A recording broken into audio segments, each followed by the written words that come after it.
সবুজের খোঁজে ভক্তির স্রোতে মাটির টানে চ্যানেলে সকলকে স্বাগত জানাই। আমরা কয়েক মাস আগে বর্ধমানের 108 শিব মন্দির দর্শনে গিয়েছিলাম। এখানে 200 বছর আগে বর্ধমানের রাজমহিষী রাজা তিলকচাঁদের পত্নী এবং তেজচাঁদের জননী মহারানী বিষ্ণুকুমারী একদিন স্বপ্ন দেখেছিলেন যে সুন্দর একটি রমণীয় স্থানে বহু মন্দিরের সমাবেশ, যাগযজ্ঞ সহ মন্দিরে মন্দিরে শিবের পূজার্চনা করছেন তিনি। তারপরে তিনি শুরু করলেন এই মন্দিরটি।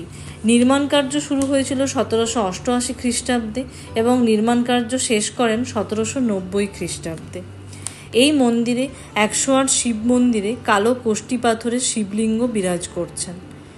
এই স্থান মহান পুণ্যক্ষেত্র, এক জাগ্রত ধর্মক্ষেত্র। আমাদের তো ভীষণ সুন্দর লাগলো,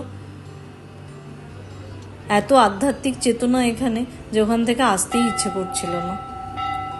এটি যদি কেউ যেতে চান এই মন্দিরে, বর্ধমান রেল স্টেশন থেকে জিটি রোড ধরে মোটামুটি 3 কিলোমিটার পথ গিয়ে একটা বাইপাসের কাছে চৌরাস্তার মোড়, ওই মোড় থেকে সোজা উত্তরে সিউড়ি রোড ধরে একটু গেলেই নবাবহাটে 108 শিব মন্দির অবস্থিত।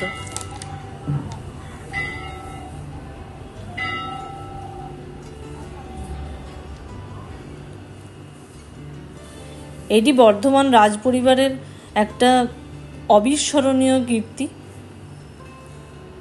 আমাদের খুবই ভালো লাগলো। আজকে তবে এইটুকুই, আবার দেখা হচ্ছে পরের একটি ব্লগে।